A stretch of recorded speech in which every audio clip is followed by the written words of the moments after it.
Hello Manager, on parle aujourd'hui de la structure des charges sur Power BI. Comme on le fait depuis le début de la semaine, on essaie de présenter les structures de charges, de produits, ou du moins les structures du compte de résultat. Pour ce qui concerne les structures des charges, j'ai tout simplement déterminé déjà le total des charges que j'ai pu subdiviser en cumul depuis le début de l'année qu'on appelle le year to date. Je peux aussi déterminer le prévision de monde, qui est tout simplement la valeur des charges du mois précédent. On a aussi décomposé la valeur des charges en deux catégories, notamment les achats de marchandises et les valeurs cumulées, c'est-à-dire toujours notre year to date et le M-1. Et nous avons déterminé aussi les autres charges. Tout juste en bas, on a décomposé la valeur des charges globales en sous-catégories. Les différentes sous-catégories des charges qui puissent exister, les charges d'exploitation, les charges financières, les charges HAO et les l'impôt sur les sociétés. Question pour toi de comprendre les différentes décompositions de ta charge globale et avoir les valeurs. On peut tout simplement apercevoir que les charges d'exploitation plombent complètement nos charges globales et les charges financières ne sont pas assez élevées.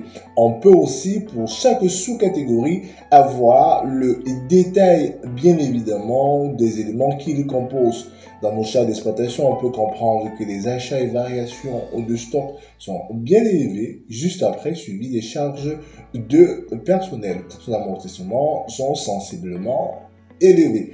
Alors, on peut aussi avoir la décomposition de chaque nature de charge grâce à son détail pour voir tous les comptes qui ont été mouvementés dans cette nature. C'est pour ainsi donc que dans les achats et variations de stock, on a les achats de marchandises, les achats de matières premières, les différentes variations. Bien évidemment, on aura tous les comptes liés à cet élément. On peut bien évidemment décider de déterminer cette fois-ci pour les charges du personnel en détail. On a donc une décomposition de deux numéros de compte, les rémunérations et les charges sociales. Ceci peut être fait pour tous les éléments de numéro de compte. Moi, personnellement, j'exprime une très grande affection pour les arborescences dans Power BI.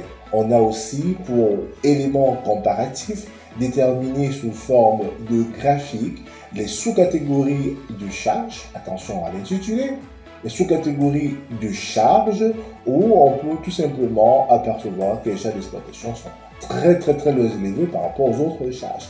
On a déterminé le top 5 des charges les plus élevées.